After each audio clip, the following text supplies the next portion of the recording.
Quand l'enfant de Dieu livre son âme à la mort, le but que le Saint-Esprit poursuit, c'est la séparation, de manière à ce que l'enfant de Dieu se serve de son esprit pour servir Dieu. Nous ne pourrions pas servir Dieu si notre esprit n'était pas libéré. Autrement, nous le servirions par l'homme naturel. Nés de nouveau, nous avons le Saint-Esprit, cependant nous ne sommes pas pour autant séparés, et Dieu n'accepte pas de service dans ces conditions. Le peuple de Dieu est aujourd'hui dans cette situation. L'immaturité est un mal universel. Les nouveaux convertis doivent être enseignés par un serviteur qui, recevant les instructions de Dieu, saura comment les conduire dans le service de Dieu. La croix est la fin de l'homme. Le vieil homme a été crucifié et l'homme naturel doit être brisé. Pour y parvenir, nous devons entrer progressivement dans l'expérience de la croix, en nous consacrant au Seigneur et en apprenant à livrer jour après jour notre âme à la mort. Le Saint-Esprit connaît les étapes par lesquelles il doit nous conduire. En déclarant « Je suis descendu du ciel pour faire non ma volonté, mais la volonté de celui qui m'a envoyé », le Seigneur savait qu'il venait pour accomplir le plan de Dieu.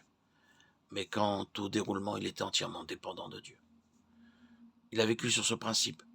Plus il progressait vers la croix, plus la mort à son âme s'accomplissait, et plus les difficultés augmentaient. L'apôtre Paul lui-même a vécu cela. Plus la croix est vécue, plus nombreux sont les obstacles, et plus l'opposition se manifestera par la puissance des ténèbres. Cela peut nous sembler décourageant. C'est pourquoi le livre de l'Apocalypse au chapitre 12, verset 11, nous parle des vainqueurs, de ceux qui sont allés jusqu'au bout en dépit de tout.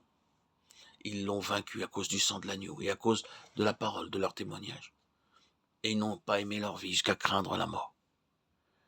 Il faut constater que ce n'est pas le chemin emprunté par le plus grand nombre.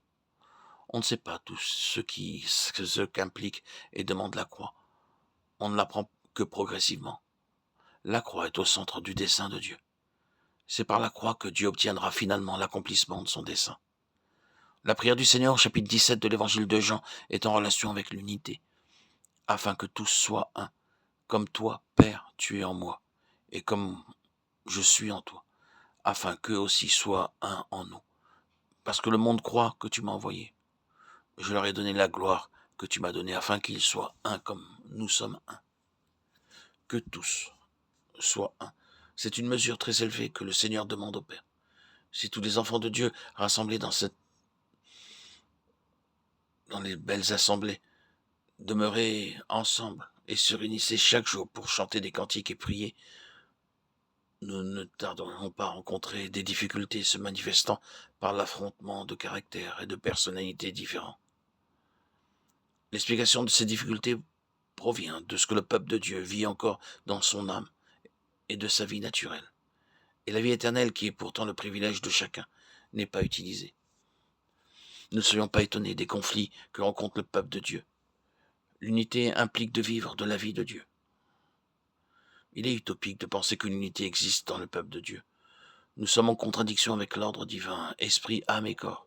Car par la chute, nous sommes devenus âme, esprit et corps, et parfois corps, âme et esprit. La vie de l'homme naturel est divisée en elle-même, empêchant l'unité. C'est la source de toutes nos difficultés. L'homme s'évertue à trouver des solutions, mais il n'y a pas d'autre solution que la croix. Il doit éliminer l'homme naturel qui est la source de tous les problèmes. La racine se trouve dans l'âme, c'est le syndrome de la chute.